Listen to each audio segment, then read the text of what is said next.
A lot of brands are afraid of one thing, and that is to sound salesy. They worry that if they talk about what they do too clearly, or if they, really kind of highlight and promote themselves, that's going to push people away. So instead, they stay very vague. They might go a little bit more inspirational. They try to play it safe, and over time, that really kind of makes them quietly invisible.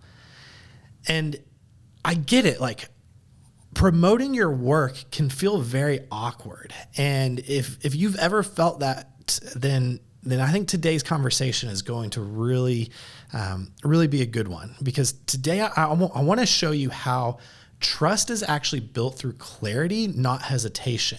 And then also how to talk about what you offer in a way that feels more helpful instead of just forcing it down on people. This is Marketing on Point, and this episode is all about building trust. Welcome to Marketing on Point, the podcast where strategy meets clarity.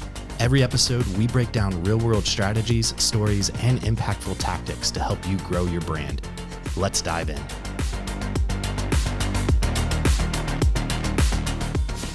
Most brands think that trust is built on holding back or by using soft language. They think that avoiding direct statements about what they do and why it matters will build more trust with their audience. But what that actually does is it comes off as a hesitation. Instead of building trust, it actually creates confusion. Think about the brands and the people that you trust most. They're not vague, they're very clear. They know what they stand for, who they help, how they help that person or those people. That clarity is what really grounds them and actually what builds trust. I think that trust comes from saying the right things consistently.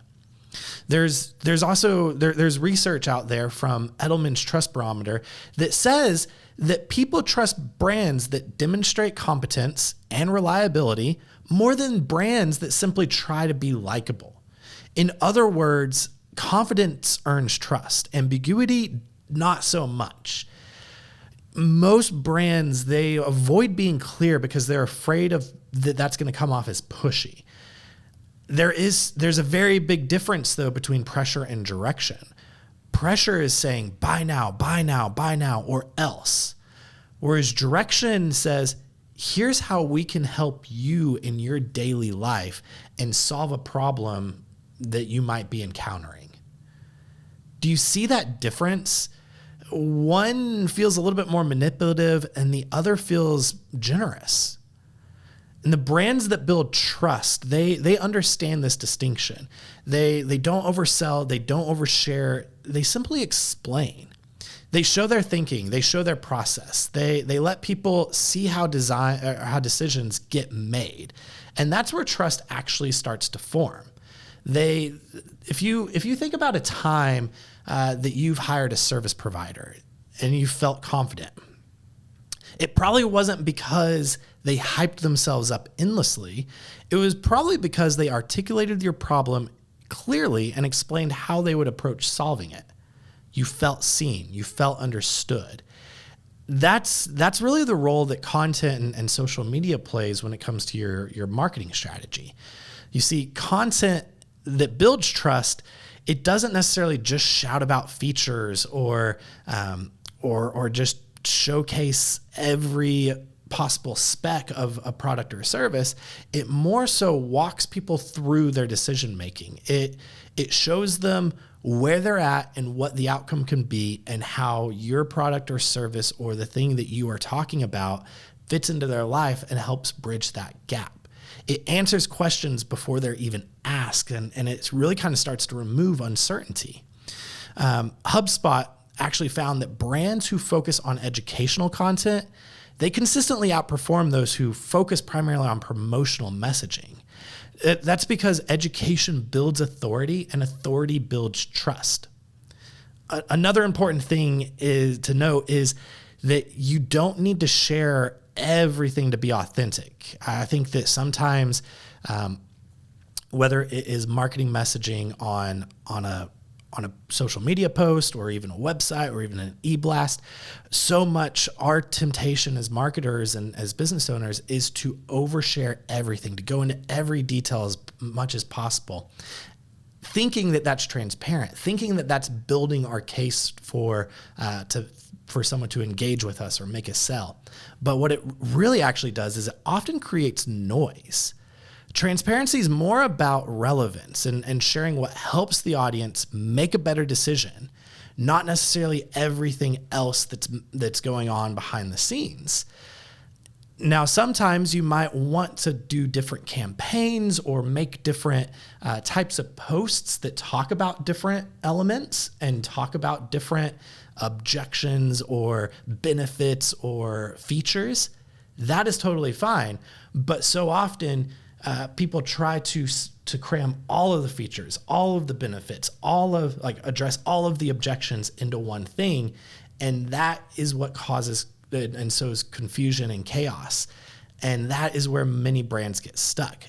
They either find themselves not sharing anything meaningful, or they share so much without context that it just becomes overwhelming for the user and they just move on. The middle ground is intentional visibility. If you show your process, but you don't go into such great detail and depth that it creates chaos, that is intentional visibility. If you share your thinking, but not necessarily every detail or every justification for why you think this way, that is intentional visibility.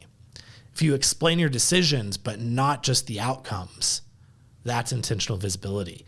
And that's what makes expertise feel real. I have a simple test for you and your content to see what your content is actually doing. Is it oversharing? Is it not sharing enough?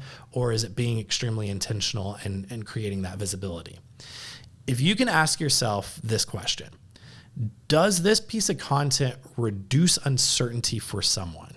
And if the answer to that question is yes, then it is building trust. That piece of content is doing what it should be doing. But if the answer is no, it does not reduce uncertainty, or it actually creates chaos or confusion for someone, it still might be fine.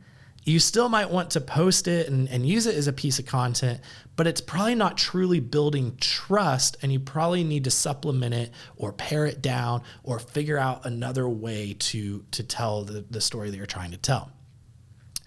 I think another powerful trust builder is really just consistency, showing up consistently and making sure that you are doing the things that are really getting into people's heads and making them feel comfortable and confident in your brand. You know, when I say consistency, I don't mean just posting every day, just to be posting every day. I more so mean showing up with the same message over time. I think that trust compounds when people see the same values reinforced again and again, and when your words and actions begin to align. When your content sounds like it came from the same place month after month, that's when we start to build something.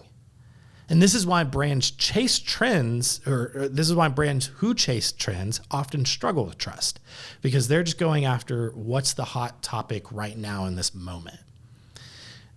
The messaging, it keeps shifting. The tone keeps changing. The audience never really can latch on and figure out who are you for, what do you stand for, and how does this actually benefit me in my life.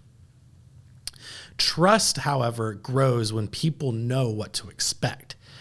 So I would challenge this. If promoting your work has felt uncomfortable, here's maybe a little bit of a reframe. I want you to quit thinking that you're trying to convince people. I want you to start thinking that you're trying to guide them. You're helping them avoid mistakes. You're showing them what's possible. And you're also offering a next step when they're ready for it. That isn't salesy. That is service. That is adding benefit and value to someone's life. That's all I have for you for today. So I want to thank you so much for listening to Marketing on Point, and I'll see you next time. Thanks for listening to Marketing on Point. This podcast is all about helping you show up with clarity, connect with the right audience, and build a brand that actually grows. It's brought to you by Wander Creative, your full-service partner for strategy, content, and execution that moves people. If this episode helped you think differently, do us a favor, subscribe, share it with a friend, and leave a quick review. It helps more people discover the show and build brands that actually make an impact. We'll see you next time.